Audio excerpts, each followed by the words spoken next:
at Saltash.net Community School. He also is known as the Chicken Man, which I know has a lot more behind it. So with that, Dan, I'll turn it over to you. Good morning. I wasn't actually going to talk about the Chicken Man this morning, because he's my alter ego who never comes out anymore. But my name's Dan Roberts, and thank you very much for inviting me this morning. It's a real pleasure and privilege to be here with you all today, especially not being from America myself, so thank you. As I said, my school is called Saltash.net Community School, and the title says a lot about the school. It is, we have 1,400 students, and they range from 11 years to 18 years old, and the school itself is classed as a specialist science, maths and computing school with a rural dimension. That's due to the location of the school, because we're actually on the borders of a very large city for England anyway. And most of our students, or half our students, come from a city, half come from a very rural location, actually come from farming backgrounds and farming families. So we actually have a small livestock area on site where we house pigs, chickens, ducks, sheep, and lots of other strange little animals, which is there for basically a couple of reasons. The first one is to allow the more rural students who have the farming expertise to really share the good practice and their way of life. To the perhaps more urban students who, some of them don't even know where an egg comes from. Believe it, it does happen. And that's one of the main things it's there for. And also to allow some more of the urban students in particular who have low self-esteem and also a little bit troubled sometimes to actually get involved in something that's a bit different, that gives them the responsibility to really excel. So that's where we're from. As I said, I'm not going to talk about the Chicken Man. But I wanted to talk to you this morning about why technology had been so significant to our school and our journey. And I suppose the main thing is that it really has empowered the students and staff at our school, not just the teachers, but all the support staff and technicians and lots of people who work there. In fact, that entire community. It's made possible to keep the main thing, and the main thing is learning. And that's what we strive for every day.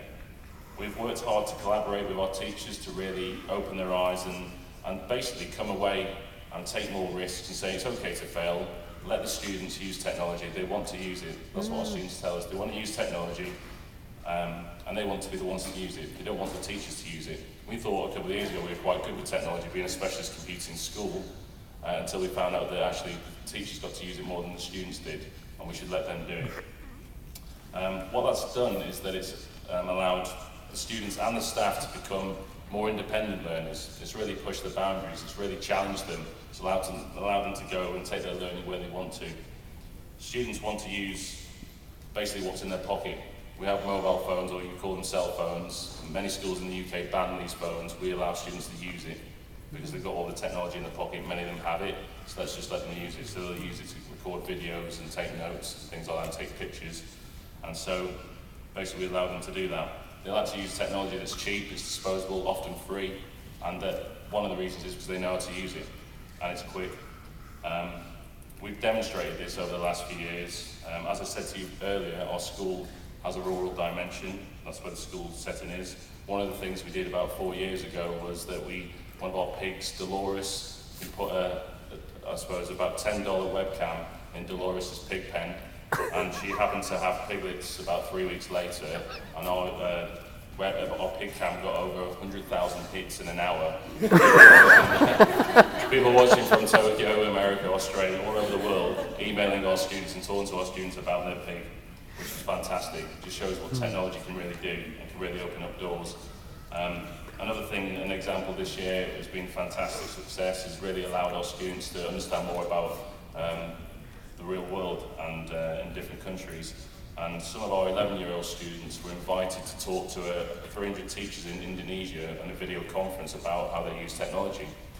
One of the additional spin-offs, which was very good for them and quite daunting for me appearing, was that the broadcast was actually televised to 30 million people in Indonesia.